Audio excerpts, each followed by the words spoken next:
Head into the unknown,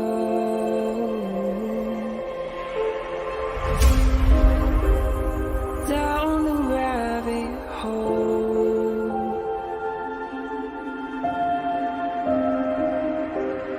where it stops no one knows. We're going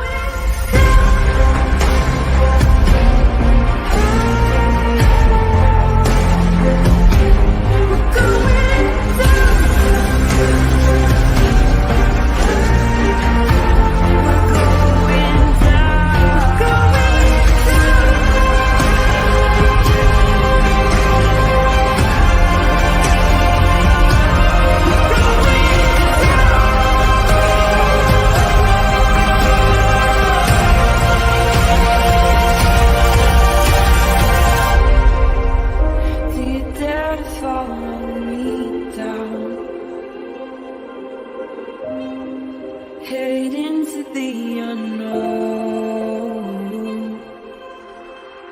Na, na, na, na, na, na, na.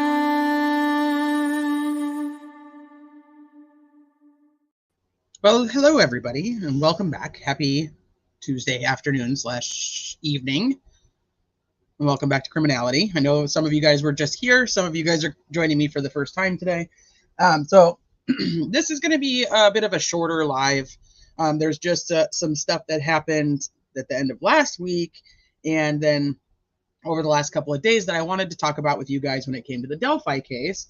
But if you didn't know, I had to have emergency oral surgery on Friday, so I was kind of out of commission for a couple of days. So now I'm in this playing catch up, not lurking here. Yeah, welcome back. So I wanted to do this, but I know that Bob is actually going to be live in about 45 minutes. We'll see if we can probably wrap it up by that time. We'll see. And then I have a live over on my friend Alex Erickson's channel with the lovely Jen Liu from The Word Case Studies, and we're going to be discussing the Harmony Montgomery case. So I'm kind of in a catch-up mode, but I didn't want to get too far behind on some of the things that have been happening. So let's just get right to it. Well, thank you, Diamonds Creations, for joining. If I could share the screen. I am feeling much better. My face is still kind of puffy. I definitely am taking my ibuprofens on a regularly scheduled time because otherwise my face ends up really puffy. So I didn't get to say hi to anybody. I just said hi to you guys. Welcome back. We've been together all day, so I feel like I didn't have to say hi to everybody individually, but hello to everybody that is here. So some of this stuff, like I said, is from last week, and some of it is a little newer. So we're just going to go through it, and then we're going to talk about what is actually coming on tonight, which I'm sure we'll be discussing tomorrow. So make sure you guys are watching. So last week, Hennessy entered a motion. Let's talk about that one first. Can you guys see that okay? Okay, so this is a notice of depositions by non-stenographic means. This was confusing to a few people. So essentially, when you have any type of hearings or depositions, there's a stenographer that's in there, and they're the ones that are typing, and they're creating the transcript, essentially. That gets printed out later and becomes like the official transcript on record of the hearing or the deposition. So what he's actually requesting is that the audio and video become the actual court record versus a stenographer being there. They can create a transcript off of the audio and video, but that when that transcript is created, it will not be the official transcript. This is what he's requesting. Once again, everything has to go through the judge, get approved. So he's stating that, or he's actually saying, hey, take notice that on Friday, March 1st, 2024, at 9 a.m., the counsel for the defense attorneys regarding allegations of contemptuous conduct by the prosecutor will take the depositions of Sergeant Jerry Holman, from the ISP, Detective Ben Rector from the ISP. Ben Rector is the one who did the probable cause for Mitch Westerman. Mr. Steve Mullen, who was the chief of police for Delphi for a while, but now works at the Carroll County Prosecutor's Office. Mitch Westerman, in care of Nick. This kind of made me laugh a little. Nick C. Leland. Nick C. Leland instead of McLeland. Carroll County's Prosecutor's Office. So Mitch Westerman can meet there and have his deposition. These depositions will be taken by non-stenographic means remotely or in person at the Carroll County Prosecutor's Office. Other location as required by rule or statute. Said depositions are to be taken in connection with the above captioned cause. These oral examinations shall continue from day to day until they are completed. A subpoena duces tecums, I'm never going to say that right, for the deponents, which is the people being deposed, are attached here too. You're invited to attend and cross-examine. So I don't know why he calls him Leland, C. Leland, instead of McLeland. I don't know. I thought it was I'm like, did he do that shit on purpose? Because I don't know. That would be kind of funny if he did. Or it's just a typo, and it just shows that there are typos. So he's going to be doing the deposition starting March 1st on Jerry Holman, Ben Rector, Steve Mullen, and Mitch Westerman. That means they got to bring stuff. That means they got to bring stuff with them. So before, this has to do with so I know there's so many facets to this case, but this has to do with the contempt hearing that is set to take place on March 18th. So he wants to depose everybody involved in this. Did I grab the other one? I hope I did. I think I did. He wants to depose everybody and have him essentially just be able to question them, and so he can figure out what the hearing is going to look like. Now, yeah, C. Leland and Seagull. He combined them. That's like their couple name. They're C. Leland.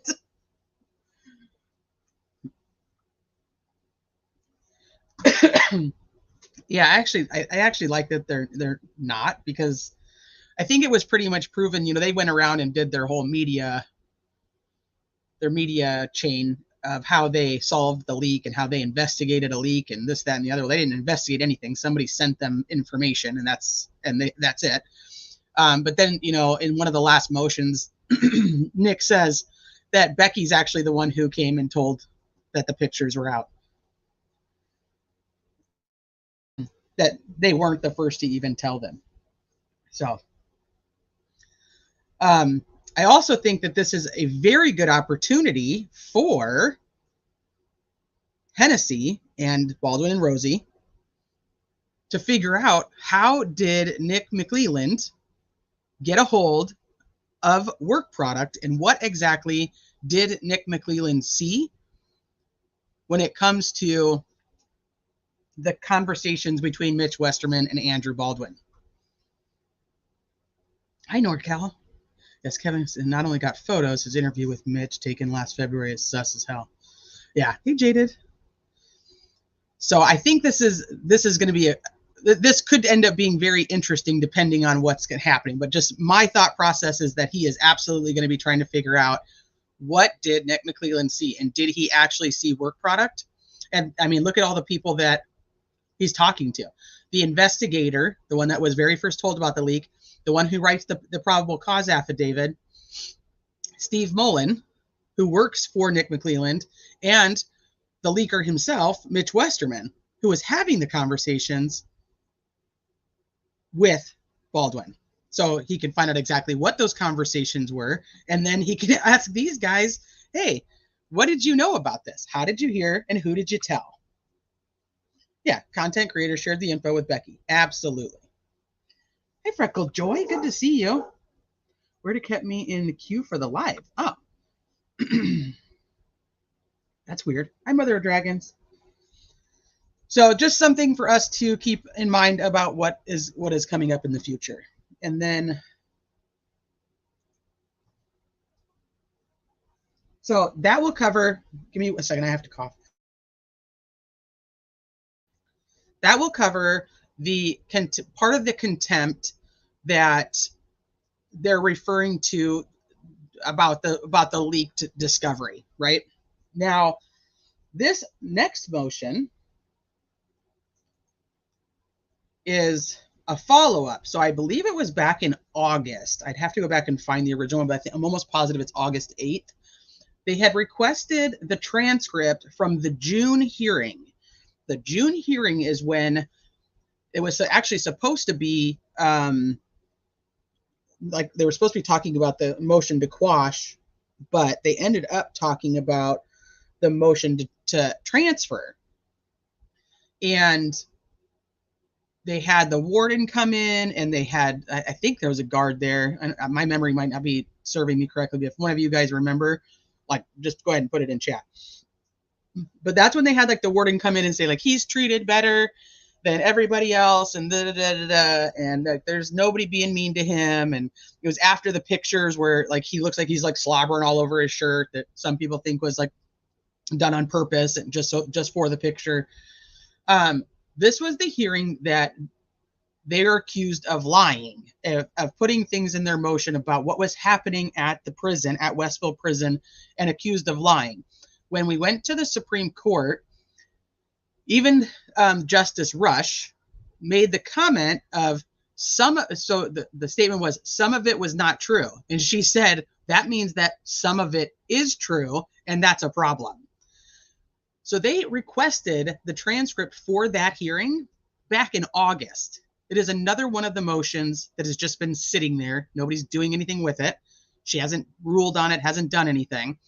Well, now, because Nick has added that to his contempt hearing that he is holding now on March 18th, and she essentially called them liars, they are like, hey, we want the transcript that you have never gotten back to us.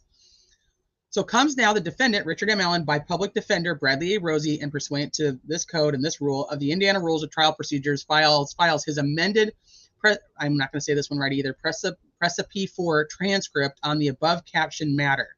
Said transcript shall be of the hearing held on June 15th, 2023, regarding the safekeeping order in front of the Honorable Francis Gull, Special Judge. Defendant Allen further states that the use of said transcript will be of benefit to Defendant Allen in the course of conducting discovery by way of oral depositions and through the examination of witnesses at the trial in this cause.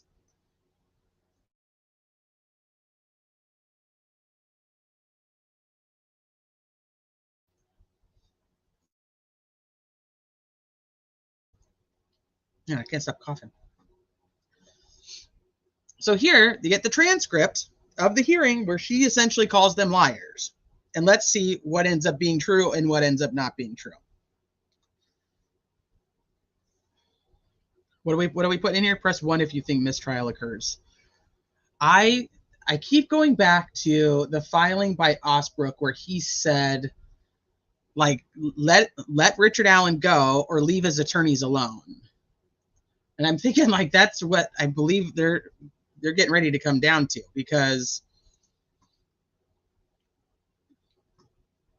they just keep it's all the time is being spent preparing for this contempt hearing that has essentially been resolved. It's done. The Supreme Court said they stay. Supreme Court said she stays. As much as people disagree with them staying or with her staying, it doesn't really matter. It is what it is. And they somewhat said, okay, well, that wasn't the right course of action. So now he's like, okay, I'm going to go ahead and take the right course of action, which is to hold you guys in contempt. But then he still flubs that all up. And I think I showed you guys this. I did, yeah. So this kind of tells you and walks you through how contempt actually is in the state of Indiana. This is not covering the entire United States. Oh, hey, Yankee Ghost. Thank you. I appreciate that. Thank you.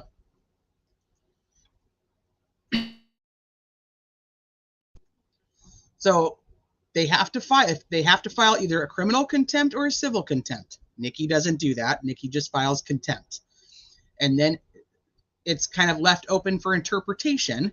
which then Hennessy, who's now their attorney, is coming in and saying, we think that he wants to file criminal contempt because he's not really clear, and it doesn't really fall under civil contempt, because civil contempt actually has to do with the behavior towards another party, which is more like a custody issue, or not paying child support or something along those lines. So it shouldn't really fall under civil at all, because what they did wrong doesn't make sense to be civil, or what they're claiming they did wrong. And so it would be more criminal. Well, if it is criminal and that's what they're going for, then it can't be direct, because it didn't happen in front of the judge, and the judge couldn't deal with it immediately. So it can't be that. So basically, Hennessy, by process of elimination of can't possibly be this, but then this one doesn't make sense, because it's supposed to be contemptuous action that was not in front of the judge, which is fine. That's what they're alleging. But the number one question is, was it willful or deliberate?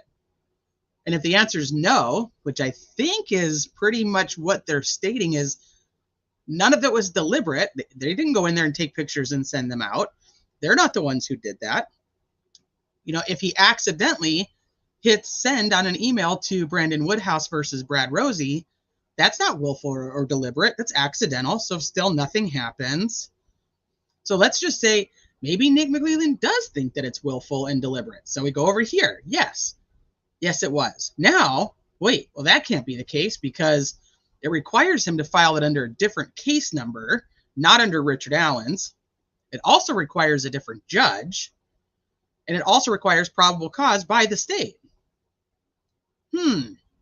So this doesn't make any sense either. So what the hell are we doing on the 18th is essentially what he's saying. And this is the only potential path, but then they didn't actually do the right things when it comes to that path and the outcome of how to handle it. So bad law school homework, bad. Yep. Hi, Aspen. Why they didn't turn over the transcript when it was originally requested back August 8th, I have no clue. Everyone should be accountable for their actions. It's just because it's a cluster at this point. She did not want to rule on any of their motions for whatever reason. Maybe she wasn't feeling good. Maybe she just thought they weren't very important.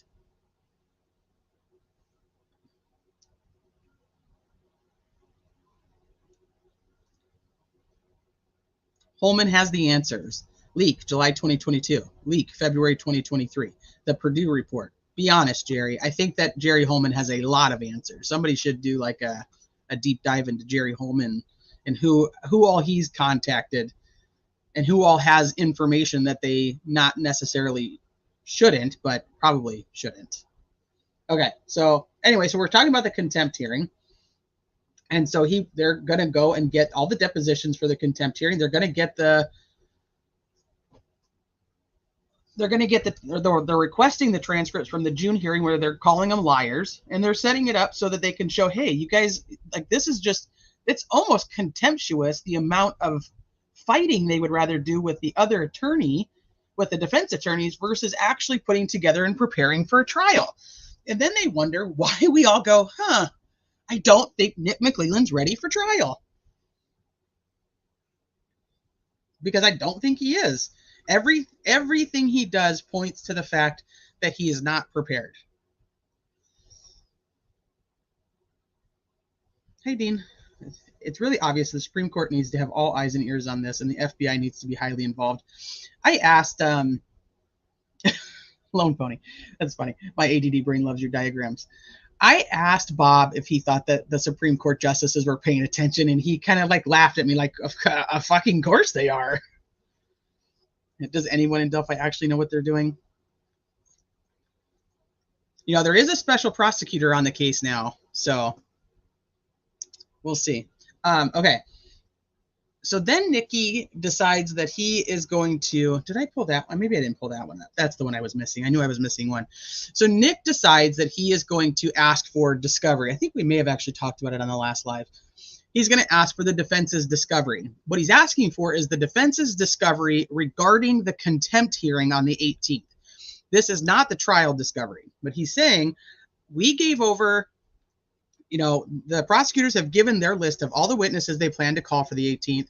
and all the evidence that we've gathered, we've given it all to the defense, which if you think about it, should actually be Hennessy as the attorney, right?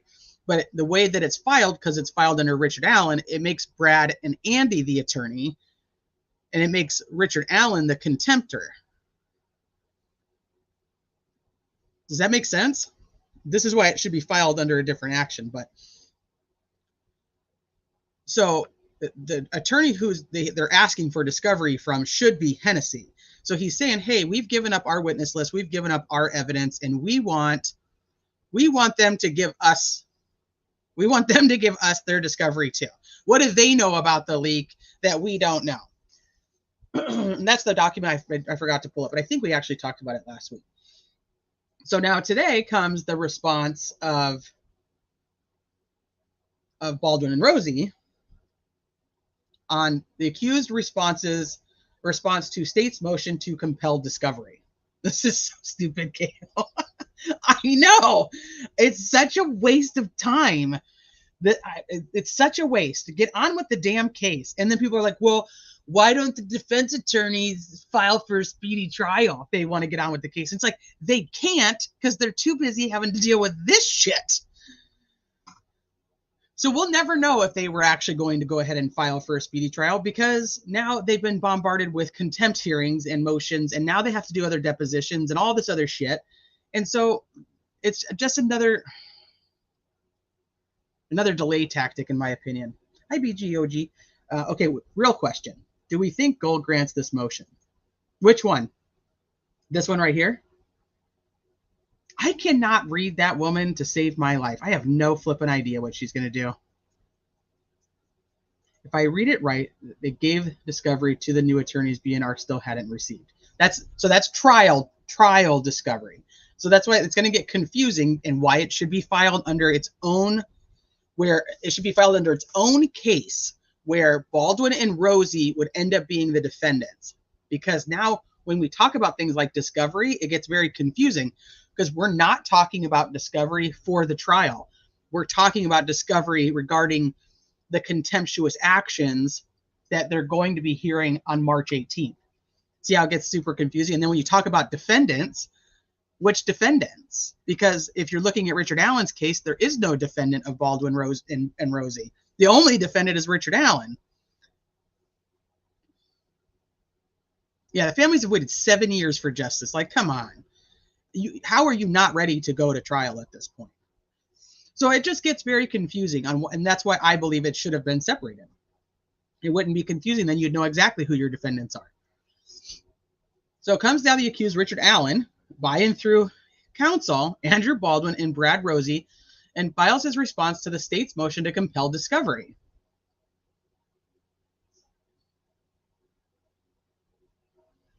So the accused is Richard Allen.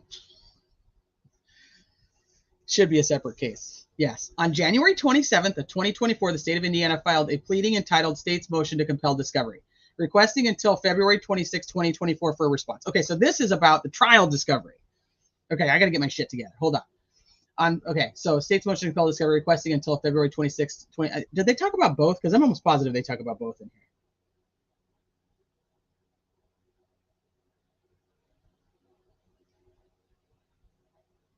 They do. Okay.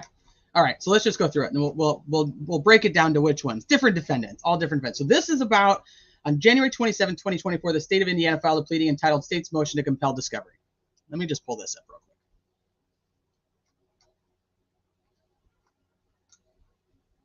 This is trial discovery. Correct? See, I've got myself all fucking flustered.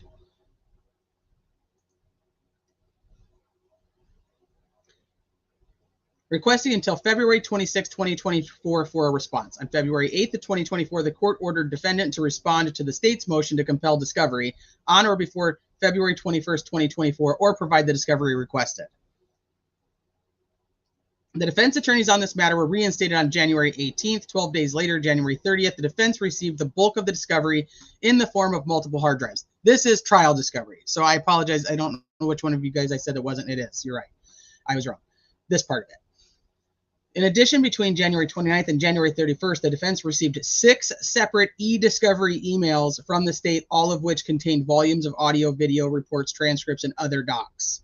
After reviewing just a portion of the evidence contained on the hard drives and e-discovery drops, it became apparent to the defense that the discovery received includes evidence the defense believes it has never viewed or had a chance to view.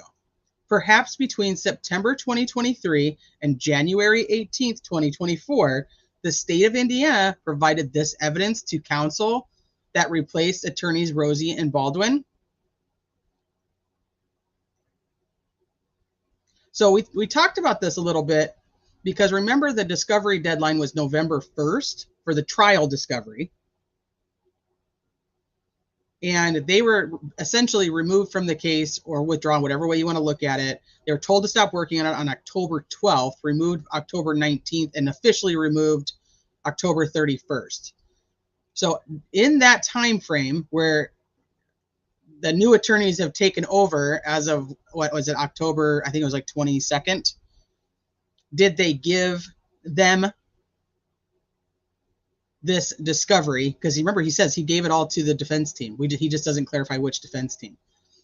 So perhaps between September 2023 and January 18th, 2024, the state of Indiana provided this evidence to counsel that replaced attorneys and Rosie. This should actually be October. They were still of record in September. The state and the defense are also in ongoing communications regarding evidence that may exist but has not yet been found by the defense.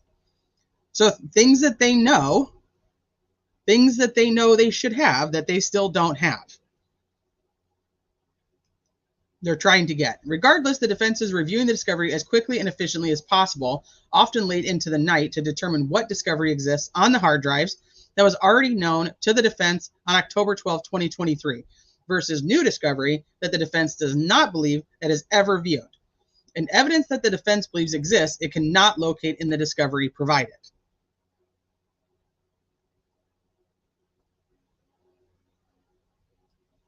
The volume of discovery is massive, including minimally 20 hard drives as well as 6 separate e-discovery emails. And as of the date of the filing, the defense has had less than 3 weeks to review this discovery.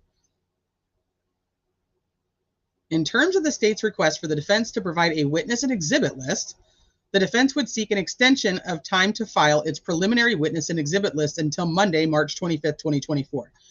This is still extremely confusing to me, and probably why I was struggling with this when I started reading it, because the trial isn't set until October.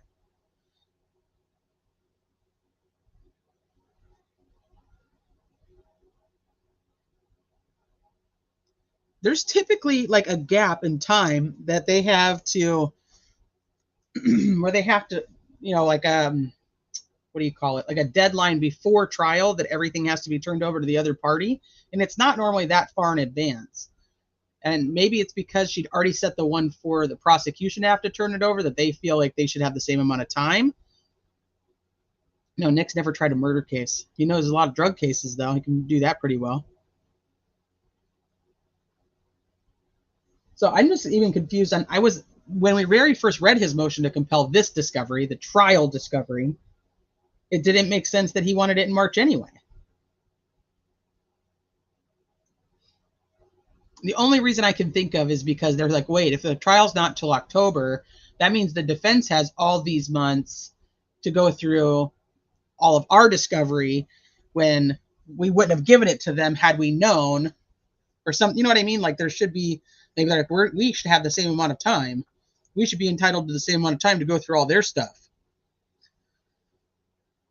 So anyway, so they're asking for a request for March to March 25th, 2024. This will hopefully provide the defense enough time to review the massive discovery to determine what witness it may call at trial, including expert witnesses, and what exhibits it would expect to introduce. Certainly the defense wants to accommodate the state's request, especially as it relates to the state's need to react to any expert witnesses that the defense may present at trial. The defense believes that by March 25th, 2024, the defense should have a much better grasp of the discovery it has received, and therefore a much better grasp of which fact, witness, and expert witnesses it expects to call and what exhibits it may introduce. Hold 1 second, I have a tiny human.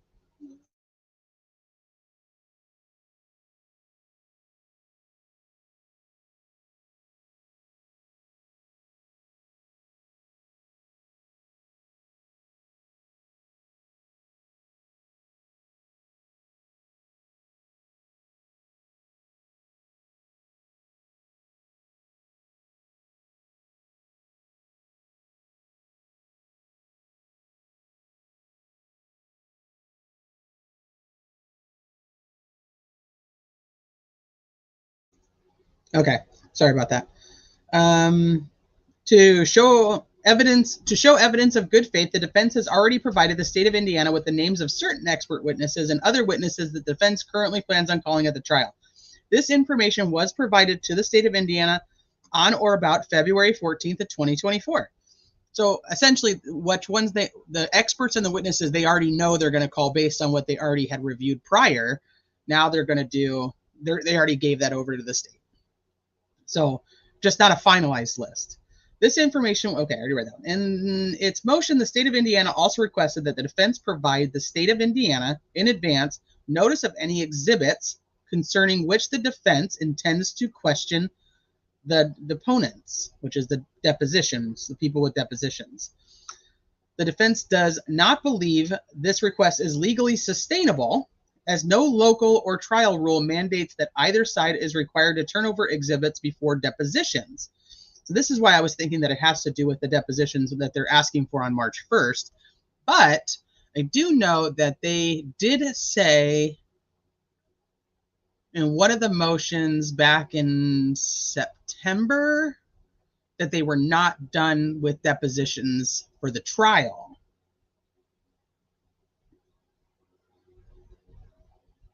Additionally, providing the deponent an opportunity to review certain exhibits before the deposition takes away the spontaneous responses of deponents that often reveal dishonest answers that are later useful at trial. When deponents have a chance to prepare their answers by reviewing evidence ahead of time, the answers are no longer spontaneous but are prepared. The defense would object to the state and deponents from having a preview of any exhibit the defense plans on introducing at a deposition as violative of a trial strategy for both sides.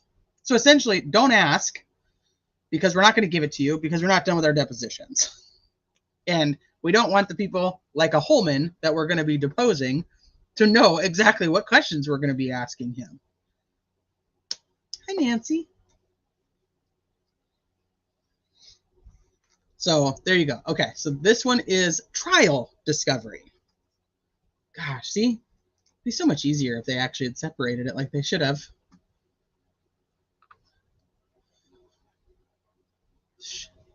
Shay thought I was someone named Freckled Joy. Freckled Joy is in chat, or was in chat earlier. This is how Carroll County always plays the system. It's nothing new. Nothing new. Lordy. Lordy. Waste of time. Nick McLean is probably having candlelight dinners every night with Gold to make sure she's still siding with him. That's C. Leland.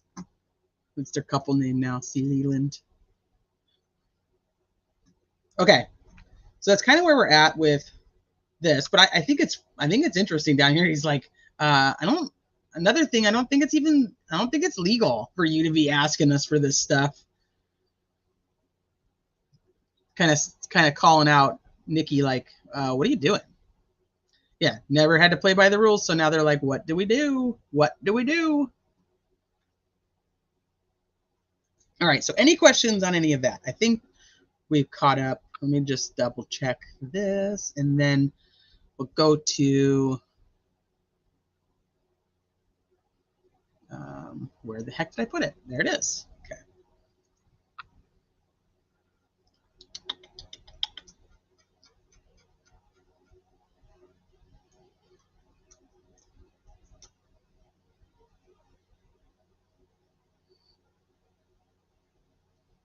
Okay, so that is the last document that's popped up on my case. So now everybody know that tonight is the first episode of, I believe, 10 episodes of the CW's new show, Crime Nation. The first episode, so each of the 10 episodes is 2 hours long. It's covering high-profile cases such as Delphi, as Idaho 4, Lori Vallow, Chad Daybell, Gabby Petito. So it'll be covering all of the high-profile cases. It's 2 hours, 2-hour episodes. And tonight is the first one, and the first one is on Delphi. So I'm going to give you guys a couple little sneak peeks. But first, for anybody who wants to know how or where to watch it, or when to watch it, it is on tonight, 8 p.m. Eastern. So the CW premieres a new show on Tuesday night with the debut of Crime Nation at 8 p.m. Eastern. The show sets out to redefine the true crime genre, as each thrilling episode delves deep into a riveting true crime sensation that has captured the attention of the nation. Each episode reveals new details about these stories through expert analysis, exclusive reporting, and never-before-seen interviews. Crime Nation also dives into the world of social media by talking to true crime enthusiasts, social media sleuths, podcasters, and digital detectives, who in some instances have used their network to help solve cases. So you can get a free trial on Fubo. You can, well, where else? It's on the CW. Here is for the entire show.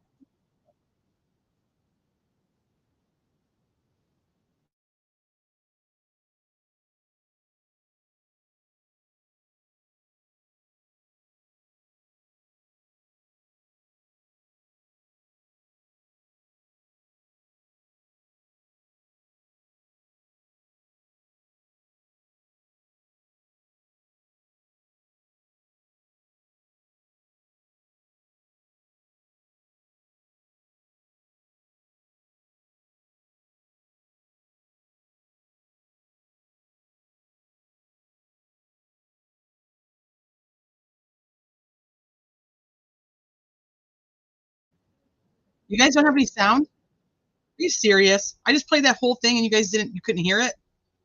What the fudge? The fudge sickles, yo. We're going to do it again with sound because we got more videos to go through, so you need sound. All right, here we go. One more time. If you can't hear it, let me know. 911, what's your emergency? When news is breaking, not everything is as it appears. Sheriff's Office is reopening an investigation. The Delphi Murders changed my life. This narrative, it's not at all what happened. This story was so odd. It's 2 or 3 days now. Who returns without the love of his life and doesn't say a word? I've only encountered 5 people who scare me to death, and he's probably number 2. Is he coming from me? Is he coming from my brother? Where is he? The suspicion and the paranoia, it just took off like a tsunami. People became more and more obsessed with the case. I swear to God, these people. The mystery only grew deeper after it was all over. Mom said 2 of your classmates are missing. That was when the chase began. As we're running, I heard gunshots. This house should be burned. People are still trying to mentally process how all of this could have happened. Dun, dun, dun. Okay, so Aspen, you doing okay over there? Sour percent, sour up. Teresa, did you see what the producer emailed Hannah Shakespeare about Carrie? They seemed pretty sour about no family participating. What are your thoughts? I have a lot of thoughts on that, Aspen. To be very honest with you, I don't know if I should share them all publicly. One, I don't know why a producer would be talking to Hannah Shakespeare about Carrie, but that's neither here nor there. Also, why is Hannah talking for Carrie? But you know that you're talking about two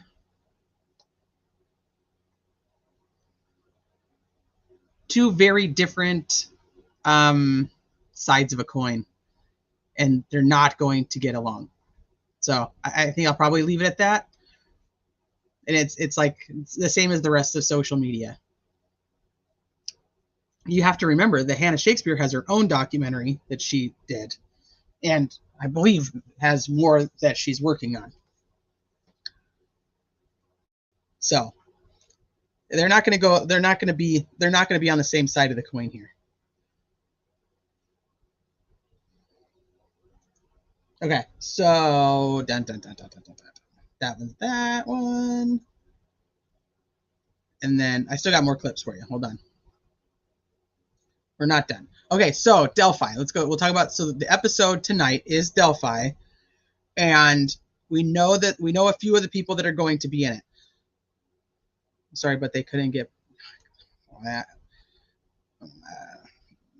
I'm gonna be quiet about that too. So tonight's episode, 2 hours long, covering Delphi. We know they have Gray Hughes is going to be on it. Rick Snay from Delphi After Dark. Julie's going to be on it. A young lady that went by the name, I do not know her personally, so I think that's okay. She goes by Kelly Brown. I think most in the Delphi world know her from communications with Keegan Kline, I think. Like I said, I've never spoke to her personally, so I don't know. Angela and Tobar from Unraveling are both going to be on it. Trying to think of who else. Anybody else you guys that I didn't name? Yeah, probably best I don't, right, Hard Candy? Yeah. My worry is about the content creators. Honestly, I'll say it. I do not know. I did not hear about Murder Sheet being on it. That doesn't mean that they're not. Kelly Aaron is in it. Kelly Aaron? Who's that one? No, Greeno is not in it.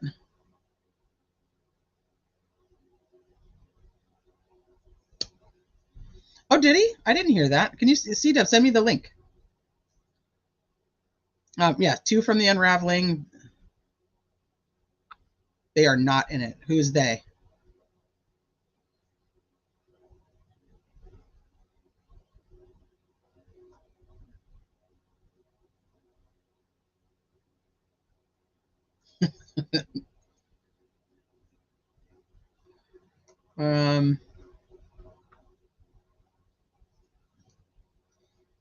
If the show wasn't going to be only about them, they weren't interested, but emailed the shit out of the producers. Oh, I think you're talking about Murder Sheet. Okay. Tony Klein. I do not think Tony Klein is in it. I think that Tony Klein's friend might be in it. Oh, Kelly Aaron, Kelly Brown. Okay, that's the same person. See, I don't know enough about her. I don't know. I didn't know that. Sorry.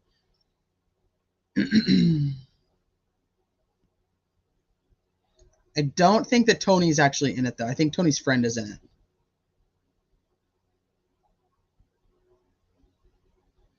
I think that I think everybody. I think I got everybody. So, but if you paid attention to when I was reading you what they were actually going to be going over, it talks about like this is a very big part of this new Crime Nation show.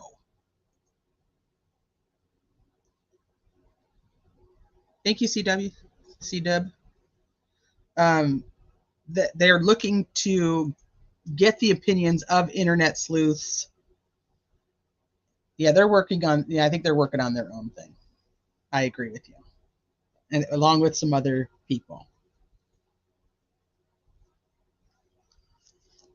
So that's why I said like the opinions when it comes to opposing parties, you kind of have to take them with a grain of salt because they don't want the other side to be better, right? I mean, that's just how it really kind of goes. Okay, so I'm going to play a couple more clips, then we're going to wrap it up because I know Bob's going to be going live, but I want you guys to see these. So this is on the CW as Crime Nation makes its world television debut. We've been waiting a long time for this. The premiere episode of the new true crime series featuring News Nation's own Ashley Banfield and Brian Entin will dive into the Delphi murders. The episode showcases new and exclusive interviews and digs deeper into whether or not police arrested the right suspect in the case. For more, we're joined now by News Nation senior correspondent and Crime Nation contributor Brian Entin. Brian, I cannot wait to tune into this. This is one of those cases that has really garnered a cult following. I mean, are we about to learn that police may have bungled this case? Look, it's certainly a possibility, Marky. We really dug deep for this episode tonight. They're 2-hour episodes. You can imagine you can really get into a lot when you have 2 hours. And it's been 7 years since the murders. But when you take a step back and look at it and do a new investigation, sort of from like a 20,000-foot view, you realize that there quite possibly are some really serious issues with the investigation. There's all sorts of questions about whether the crime scene was compromised. There's been leaks and crime scene photos that have come out that weren't supposed to come out. There's been multiple suspects who have been accused over the years and persons of interest. So there's a lot of questions about whether they actually have the right guy right now. And this is a small town, Delphi, only a couple thousand people. 7 years later, they still really have no closure. As part of the show, we spoke to friends and family of the victims, Abby and Libby. Take a look at a clip, Marky.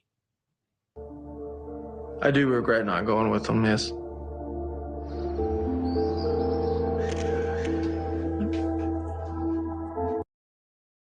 Okay, so I have a question for you guys. The one that they just showed was Max, which was one of the girl's friends, or which was the girl's friend, Max Schnoberger, I believe is how you say his name. Does anybody know who this is? I think I know who it is, but I'm not 100%, so I don't want to tell you my thoughts on who this is until you guys tell me.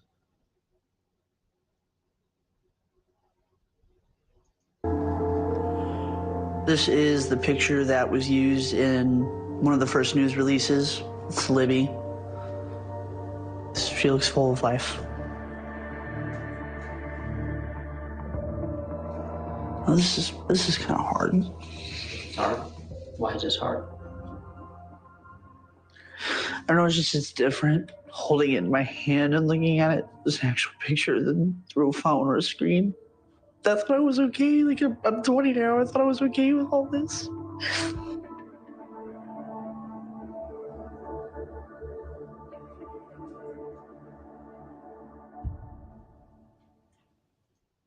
And does anybody know who that was? Because my first instinct it was Kyle. Max is the first one they showed. I'm almost positive, because he was the one that was talking about going with them that day. Is this Kyle? Maybe it's just another friend of Libby's. I don't know why I was thinking it might have been Kyle. I don't know who it is, so please don't repeat that, because I do not know who that is. It is a childhood. Yeah, he is. That's what I was thinking.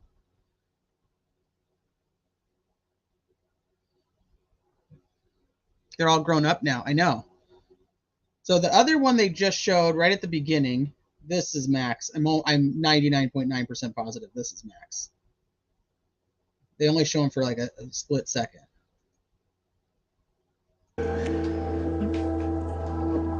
Anyway. With them. Right there. Take a look at a clip, Marky. I do regret not going with them, yes. That looks like Max to me.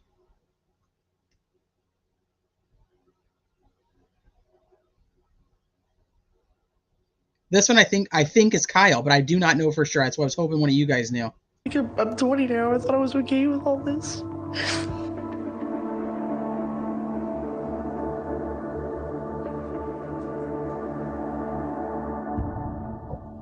Whoever that is, I just wanted to freaking reach through my screen and hug him, because he was like, I'm 20 now. I thought like I had dealt with all of this, and I haven't.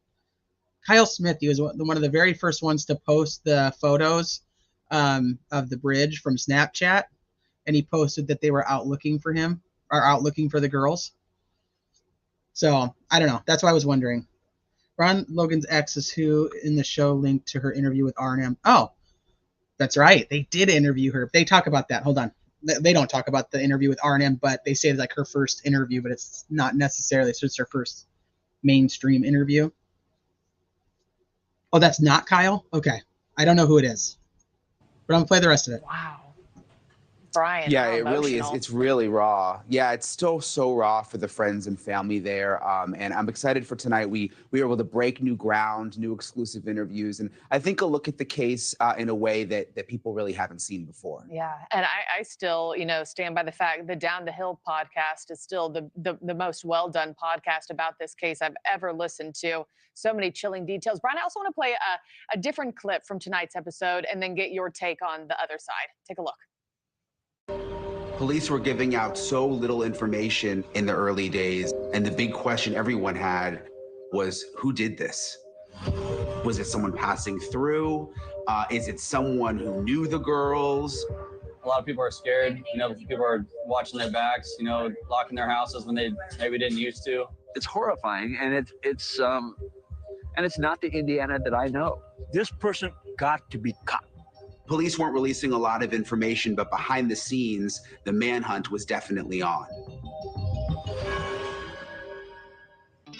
Yeah, so Brian, I mean, this is obviously so well done. What more can you share, and what are you most looking forward to as we launch this new series? Yeah, I think tonight, Marky, one of the big moments is we've got this exclusive interview with the girlfriend of Ron Logan, and he is the property owner. He's no longer alive, but he's the property owner of where the girls were found. And he was at one point a person of interest. He was never charged. They've, of course, now charged Richard Allen. But for the first time, Ron Logan's girlfriend is speaking out, saying that there was something suspicious about him, saying that they might actually have the wrong guy charged now, which is what a lot of people have been suspecting. So that's really going to be explosive. We've never heard from her before. So that's part of tonight's 2-hour episode. And then we've got 9 more episodes, everything from, Gabby Petito, the Idaho killings, Gilgo, the list goes on and on, Lori Vallow. And again, I think what's so special is that we get 2 hours. I mean, you love to tell stories. When you get 2 hours to dive into these, you can really break new ground. I mean, so often, we as journalists, you and I have had this conversation before, Brian, we usually get about 90 seconds on air to tell a story from start to finish. So this really, So the R&M Productions channel did an interview with Ron Logan's ex-girlfriend. Aspen had just linked that live or that interview. Aspen, I don't know if you're still here, if you want to drop it again, if you want to listen to that before you listen to the episode tonight.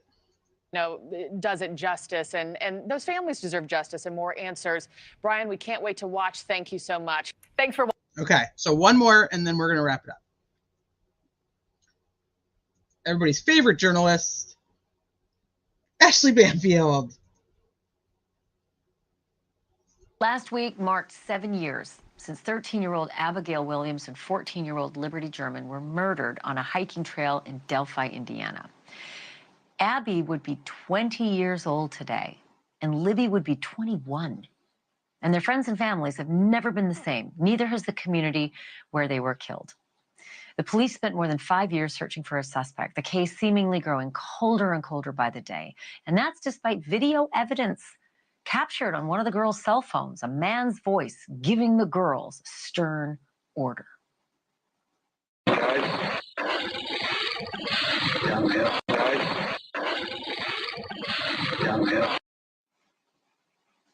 Guys, down the hill. There was also closed-circuit footage of a man leaving the area that day and an unspent .40 caliber bullet that was found near the girls' bodies. But finally, in 2022, investigators arrested a local manager at the CVS named Richard Allen. But Allen has always denied any involvement, and his defense team has pointed out the bullet, which somehow popped out of a gun without being fired, is not conclusively traceable to any gun, let alone Allen's gun. There's also the alleged nature of the crime scene. The defense says that leaked photos suggest that the murders may have been ritualistic and that they may have been the work of white nationalist cult members. Alongside this show on News Nation, I'm also involved in a new series launching tomorrow on the CW, and it is called Crime Nation.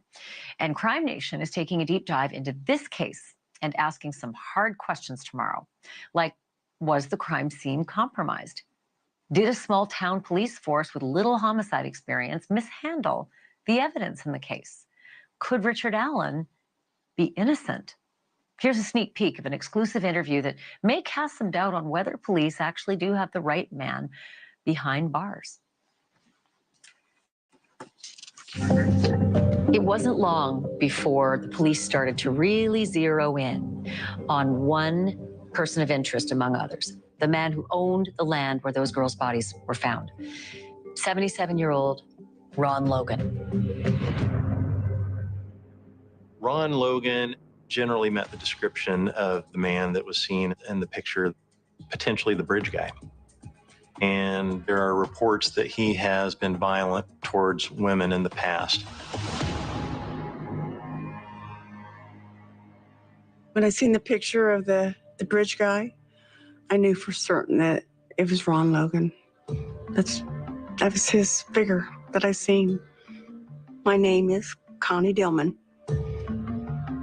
I knew Ron Logan I had a relationship with him for approximately 6 years. This is my backyard. My backyard just happens to be bigger than most people. How many people have a murder committed at their home in their backyard? And there's the crime scene down there. See how the ground's much more matted down right in here? I think you're right there. I was at my house. It was on the news when I heard it.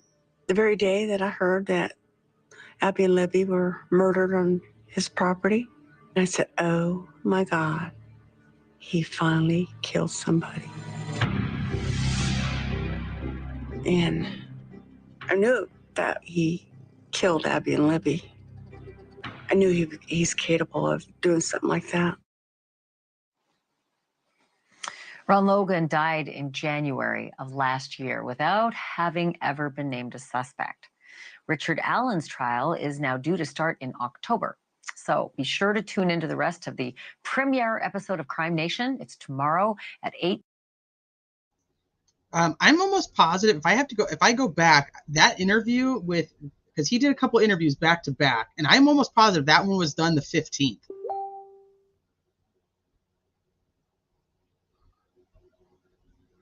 I'm almost positive.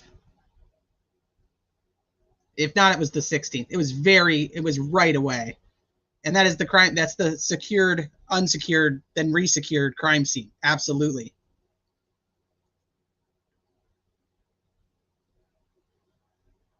Oh, they'll dismiss anything, if it doesn't fit, they must ignore. That's just how it kind of goes. And that's what I don't want to ever do here, no matter what. If good, bad, indifferent, whether it points to Richard Allen, whether it points to somebody else, I want to go through all of it, every little piece, and then we come out on the other end and go, okay, this is what we know, and then this is what we learn at trial. Yeah, 2 days after the girls were found. Yeah. They didn't get a warrant for his house until March. So the first one, they didn't even need a warrant. They were able to go in and get his guns on March 6th because he was on probation. So they were able to go in there without actually having to secure a warrant. But by the middle of March, they wanted to search all of his outbuildings. So they had to get a warrant for that because you cannot do that when somebody's on probation. So tonight, Crime Nation, 2-hour episode. I mean, good, bad, or ugly, I'm very interested in watching it. This is one case that, for whatever reason, a lot of the date lines, the 48 hours, those types of 2020s, they really have avoided this case, interestingly enough. So I think that getting anything like this is going to be interesting. It's going to be interesting to hear all the different perspectives, which, I mean, from social media, I think we're going to know them. Gen P, I would totally stream it, except for I don't think we can. The CW will probably strike whoever tries to stream it.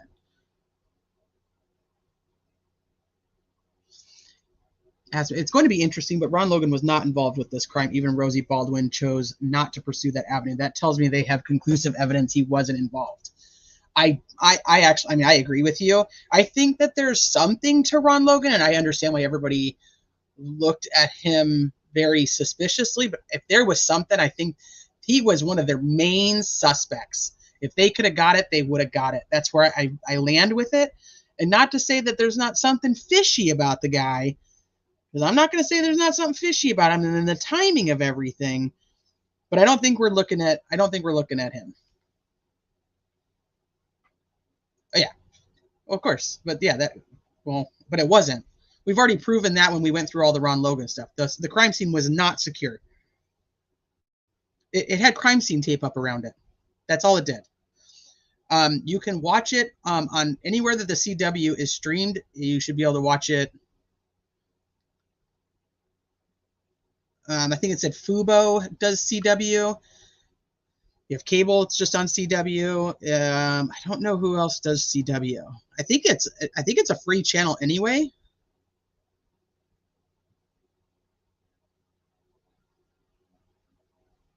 So, all right, I'm going to end this. I have it set up where it will redirect directly over to Bob's stream for anybody who wants to head over there. I'm going to stop over there for a little bit.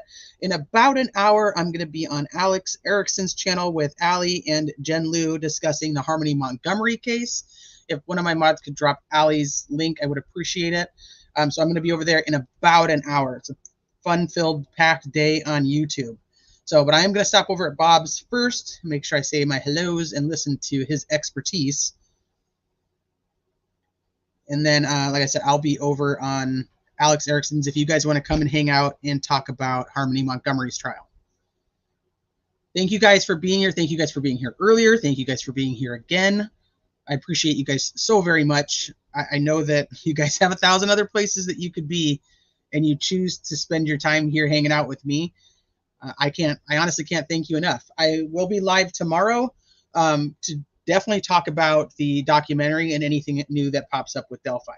So see you guys in a little bit. Go enjoy the rest of your day. I'll talk to you soon. Thank you, Sluice.